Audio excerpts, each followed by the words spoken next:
Alors, on a déjà amorcé notre discussion sur les routines. C'est super intéressant. Amorcée, elle était. Amorcée, elle était la discussion. Oui, c'est ça, on a commencé. Oui, c'est ça.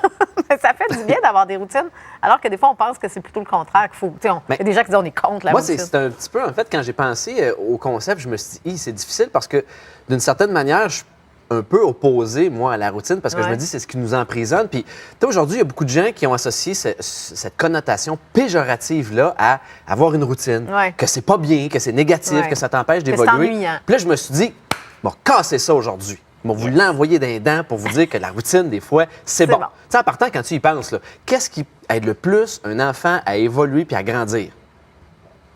Bien, c'est de ça qu'on parle aujourd'hui, Christine. La routine? La routine. Moi, je sais pas T'es pas tout à fait là, mais ça s'en vient. Écoute, plus que ça, j'ai trouvé une citation absolument formidable dans L'Art du bonheur, un livre qui parle que le Dalai Lama a écrit avec Howard Cutler. Et M. Cutler lui dit, si vous aviez un seul mot pour décrire le secret du bonheur et d'une vie riche de sens et bien remplie, que serait-il? Et M. Dalai Lama de répondre sans hésitation, la routine.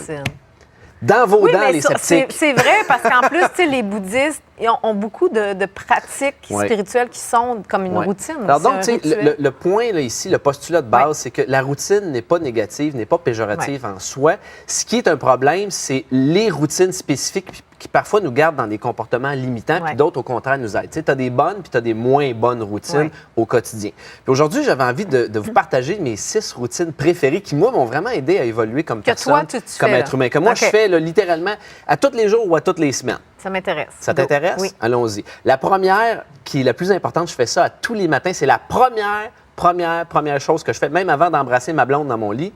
Je me réveille, puis là, je fais... Tu souris? Je souris. Tu sais, on dit en PNL, en programmation neurolinguistique... C'est côté Bouddha, ça. Bien, exactement, mais en PNL, on dit que le corps et l'esprit font partie du même système cybernétique. Donc, ce que ça fait, c'est que souvent, tu te réveilles, puis quand tu n'es pas dedans, tu te dis... Ah, shit, faut que je me lève, ça me tente pas. Tu snoozes le cadran, t'es écœuré. Le meilleur truc, là, tu fais un beau sourire, tu le gardes pendant 30 secondes, là. Vous n'avez pas idée à quel point ça peut avoir un impact dans votre bonheur pour démarrer votre journée puis vous mettre en énergie. C'est bon. C'est niaiseux, mais c'est vraiment facile. Le deuxième, on le pratique tous les deux, toi et moi. Tu te lèves, tu prends un grand verre d'eau. Ça, c'est conseil de mon entraîneur. La plupart des gens, là, ils dorment en moyenne 8 heures par jour. Fait que tu te lèves en partant, tu es déshydraté. L'eau, c'est la vie. C'est ça qui te donne de l'énergie d'abord et avant tout, avant même la nourriture. Tu peux passer 21 jours sans manger et 3 jours seulement sans boire, un être humain. Ce qui veut dire que souvent, tu te réveilles, tu es déshydraté, prends un grand verre d'eau. Ça, c'est la deuxième chose. La troisième, peu importe ce que c'est, moi, je vous encourage fortement à développer une routine où vous avez une pratique spirituelle quotidienne, ne serait-ce qu'à la limite hebdomadaire. Ça peut être de respirer, de méditer, de faire du yoga. Peu importe, trouve-toi quelque chose qui fonctionne pour toi pour te permettre d'évoluer. Je fais une petite interruption. J'aimerais ça que tu me partages une de tes routines. Toi, t'en as, je suis sûr? Elle est peut-être un peu spirituelle, je sais pas, mais elle est plus de visualisation. Mais moi, le matin, en me réveillant, mais là, je vais sourire. Là. Je faisais pas ça, là, mais je vais commencer par le sourire.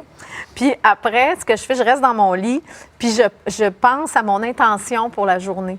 Dans le meilleur des mondes, qu'est-ce que je voudrais qu'il m'arrive dans cette journée-là? Ou même, des fois, je vais penser à mes rêves, qu'est-ce que je veux réaliser, qu'est-ce qui est à venir. Tu sais, je me fais un cinéma mental qui me fait du bien. C'est un bon truc, ça. Puis souvent, je me lève, puis là, je suis comme, c'est cool, tu sais. Tu t'en donnes 2 derniers? Oui, go. Pour ceux qui sont en couple à la maison, OK?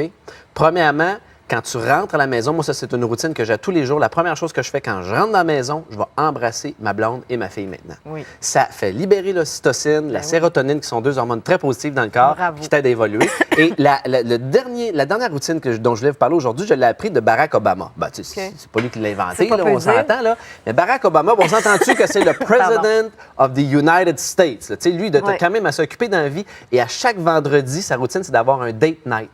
Une soirée rendez-vous romantique. Donc, peu importe si ça fait 15, 20 ans que vous êtes ensemble, vous êtes habitués, c'est comme les vieux meubles, là, donnez-vous la chance de remettre un petit peu de bûche dans le feu. Là. Prenez au moins une journée ou une soirée par semaine pour vous rencontrer puis vous reconnecter. Moi, ça fait 1 an et demi que je fais ça avec ma blonde, puis on est demain. Faut que tout le monde fasse ça. Date night. Oui, bravo. Hallelujah. Merci, David. Christine.